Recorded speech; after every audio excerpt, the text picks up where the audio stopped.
What's up, ladies and gentlemen, boys and girls of all ages? Today we're going to be reacting to, well, we're not actually reacting to in a traditional sense because, one, this is actually text we're reading off, and most importantly, my computer just I notice when I try to show text on the screen, it doesn't exactly look great, so it's I'd rather just record some audio and then read out what's happening and give my thoughts on this.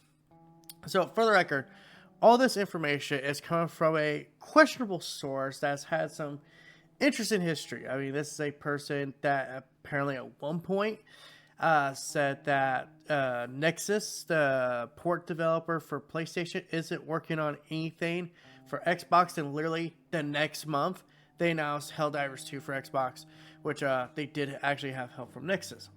So with all that said, gotta take all this with huge grain of salt, but I did figure let's talk about this because it's something I can see people make some content on.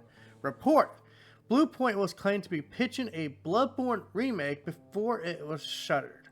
Basically, before the studio shut down. Despite critical acclaim, Sony felt remakes and remasters weren't profitable enough. Shadow of Colossus reportedly lost money, though it was greenlit by Shuhei Yoshida for preservation. So basically, to keep the game, so it won't be lost to time, which that's actually kind of a good idea. Bluepoint's design department consisted of only 1 to 2 people making a full project different without expansion. So basically, there were only 2 people who were in charge of the designs, and they were told hey, you're not allowed to expand further. Basically hire more employees. Studio assumed Bloodborne was their next project. It was never greenlit due to fragile internal politics between Sony and From Software. So from what I understand, the real sticking point for anything Bloodborne, for the record, apparently is the creator himself. He has said if there's anything Bloodborne related, he wants to be involved in it. And he's been busy for a while, so it's it's just going to take a while if he ever wants to do it to begin with. Sources suggest a remake may never happen because of their complications. Under Jim Ryan, Sony pushed for a live service God of War spin-off. You know this. The goal was to turn the IP into Assassin's Creed style franchise, exploring various mythologies. I actually don't think that's a bad idea. Project CP13, this is the project that was described as Demon Souls meets God of War. That's an interesting project name, but project names are never the most original. Bluepoint wasn't allowed to use Kratos, as Sony and Santa Monica Studio felt it was too expensive and risky. Interesting. So, I guess that was supposed to be a God of War game that takes place in the series, which not totally unheard of, because surprisingly, we actually got God of War Ascension, which, if you recall, I don't think you play as Kratos in the multiplayer mode for that. Conflict aroused between SMS and Bluepoint teams regarding engine capability and remote work. Sony, what's SMS? I gotta look that up. Let's see here. 75% of the staff were reportedly against the live service direction. That makes sense. They are a remake / first single player studio. Makes sense that they would be against it. Due to missed delays and eternal shifting, Sony canceled the project in early 2025. Yeah, that's what we've been hearing. Bluepoint pitched several remakes, including Jak and Daxter, Resistance, and Enhanced Shadow of Colossus, with 4 to 6 new bosses. I ain't gonna lie, man. I'd be very interested in Shadow of Colossus for more bosses, but more interested in a Jak and Daxter Resistance game.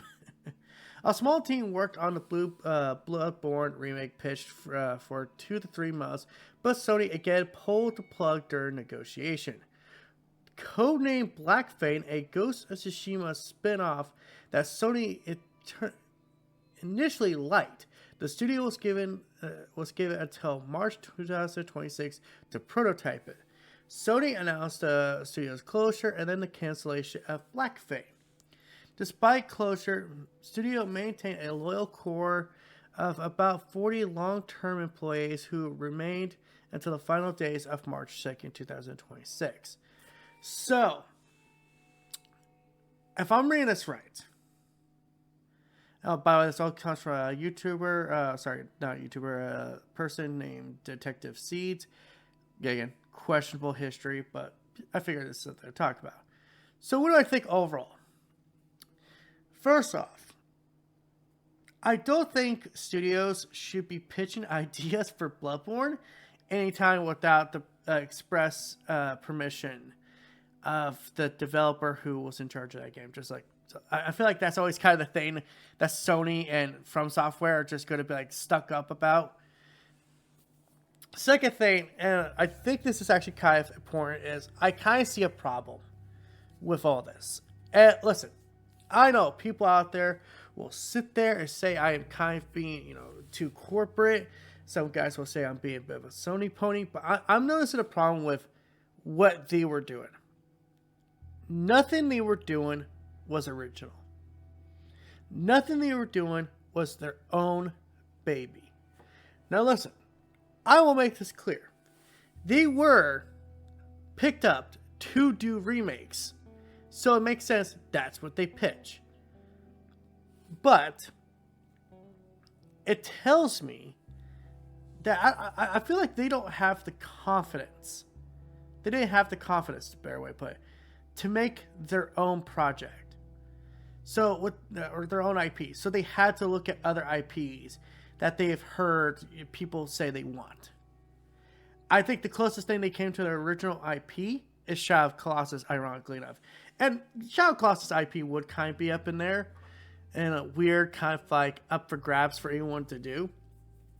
But if their big pitch for Shadow of Colossus only added a couple new bosses, and not like, make like a Shadow of Colossus 2, for example, or something like that, it tells me they kind of like pigeonholed. Or either they're pigeonholed or they're choosing to kind of be stuck in this we're doing just remakes attitude. Now, personally, I would have rather seen Sony greenlight them doing a Resistance remake than a Bloodborne remake. And it sounds like, also, this Black Fang project was a Ghost of Tsushima spinoff. We know that. Because, yeah, again, they were given a deadline to prototype it. They didn't meet the deadline.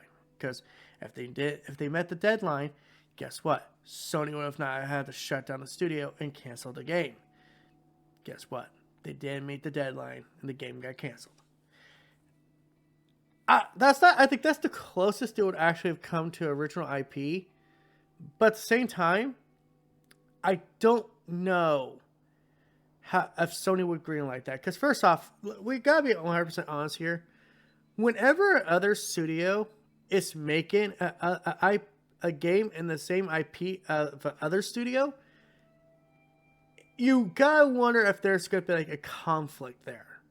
If there's gonna be like, completely different gameplay style, completely different writing style, so on and so forth.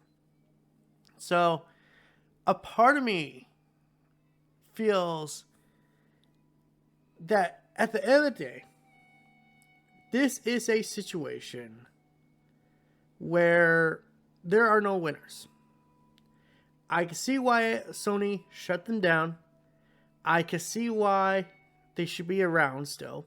I'm still going to say they should still be around. Should be around.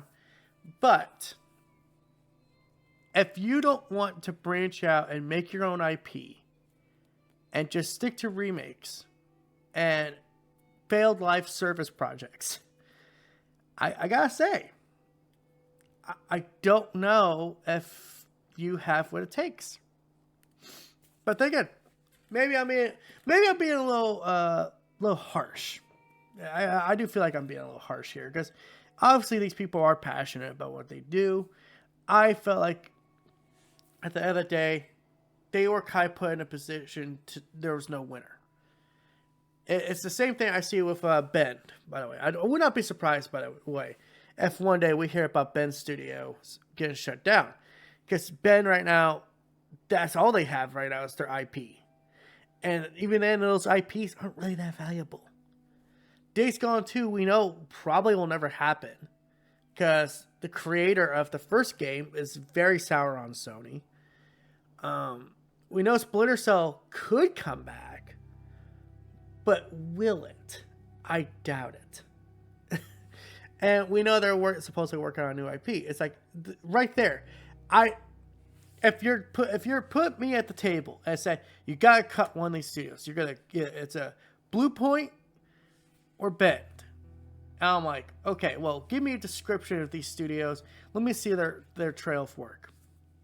I'm telling you right now, I probably cut Bluepoint too, because to me, it doesn't sound like they're IP makers. And if they're not IP makers, they don't really make long-term value.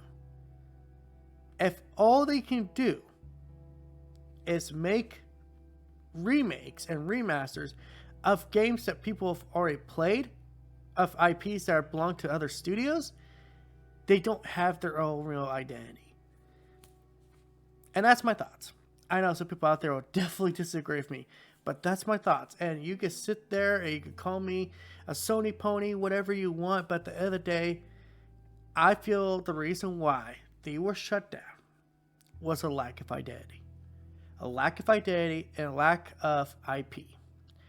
That's the thing companies want the most. They don't, it's not even really the games that matter at this point. It's the IP. Because what can you do with IP? You can branch it out. Make extra money on top of it. With IP, you make merch. You make obviously video games. You make movies, TV shows, comic books, soundtracks, just a number of things you can make. And that's what Sony wants the most, because they are an entertainment company. They're not just a video game company, they're an entertainment company. That's why you see them announcing, like a Helldivers 2 movie and a God of War show. Because guess what? Those are IPs people recognize. Those are IP people have attachment to. And because they have attachment to it, they might go see that project.